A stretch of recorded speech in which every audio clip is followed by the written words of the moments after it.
Cuando pensamos en la Reforma Protestante, seguro se nos viene un nombre a la cabeza, Martín Lutero. Pero, ¿y si la historia real fuera la de una dupla? Hoy vamos a conocer al socio silencioso de Lutero, la mente que le dio forma y estructura a la revolución, Philip Melanchthon. A ver, imagínenselos como la pareja dispareja de la teología. Por un lado teníamos a Lutero, pura fuerza, impulsivo, audaz. Él mismo se describía como sustancia sin palabras. Y por el otro, a Melanchthon, el pensador metódico, el que unía, el que aportaba tanto la sustancia como las palabras. Mientras Lutero usaba un machete, Melanchthon usaba alfileres y agujas. Juntos, crearon un equilibrio perfecto entre la revolución y el orden que vino después. Y esta es la metáfora clave para entenderlo todo. Mientras Lutero se abría paso con un machete apostólico a través de siglos de maleza teológica, Melanchthon era el que venía detrás. Y no solo limpiaba el camino, sino que lo nivelaba, lo pavimentaba, para que las generaciones futuras pudieran caminar sobre él. Fue el arquitecto que construyó algo duradero sobre los cimientos que Lutero había dinamitado. Pero ojo, no vayamos a pensar que Melanchthon era perfecto. A pesar de su fama de ser tranquilo, tenía un temperamento que podía explotar. Y es curioso, porque este genio intelectual era, extrañamente, muy supersticioso. Esto nos recuerda que era una persona real, compleja, con sus virtudes y sus vicios. Y la verdad eso lo hace todavía más fascinante.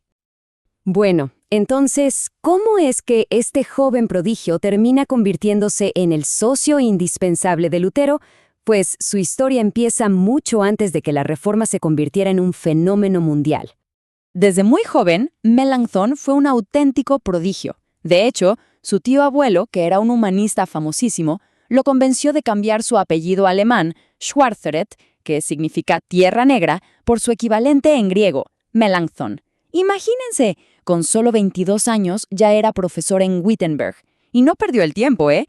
Casi de inmediato ya estaba en el centro de todo, al lado de Lutero en la importantísima disputa de Leipzig. Y aquí es donde vemos su verdadero genio. La mayor contribución de Melanchthon no fue iniciar la revuelta, sino darle a un sistema, una estructura intelectual coherente a todas las ideas revolucionarias de Lutero. Y su obra maestra es esta, Loci Communes. Publicado en 1521, este libro fue, y no es exageración, la primera teología sistemática de la Reforma.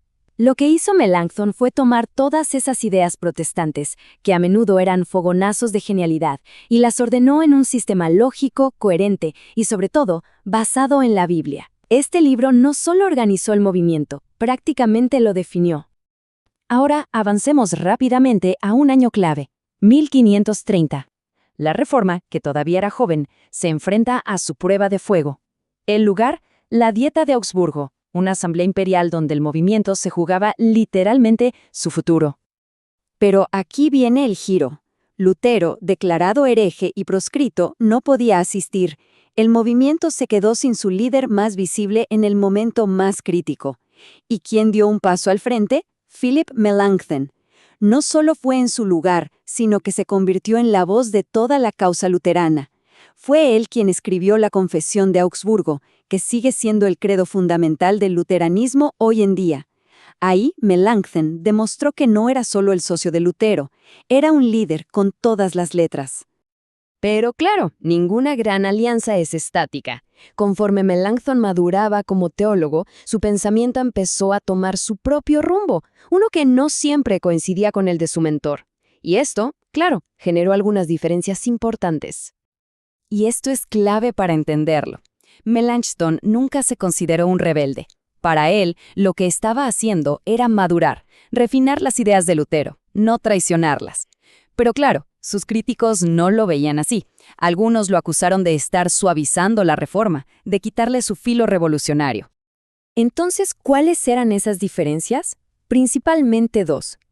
Primero, sobre la voluntad humana. Lutero insistía en que la voluntad estaba completamente esclavizada por el pecado. A Melanchthon le preocupaba que llevar esa idea al extremo condujera a la doble predestinación, así que moderó esa postura. Y segundo, la Santa Cena. Lutero creía firmemente en la presencia física de Cristo en el pan y el vino. Melanchthon, con el tiempo, fue refinando su visión hacia algo un poco más simbólico, lo que le valió que sus oponentes lo llamaran criptocalvinista. Y estos debates no eran solo discusiones académicas, para nada. Tuvieron un impacto enorme y terminaron definiendo el futuro del luteranismo mucho después de la muerte de ambos reformadores. El resultado final llegó con la llamada Fórmula de la Concordia en 1577. ¿Y cuál fue el veredicto? Pues un empate técnico. En el tema de la predestinación ganó la visión de Melanchthon, pero en el de la Eucaristía, la Iglesia se quedó con la postura de Lutero. Así que, en resumen, ganó un debate y perdió el otro, y con ese equilibrio le dio forma a la teología luterana para siempre. Al final del día, su legado es innegable. Melanchthon se convirtió en el líder intelectual de los luteranos, fue el primer teólogo sistemático de la Reforma y el diseñador de los sistemas educativos que le dieron al movimiento la capacidad de perdurar.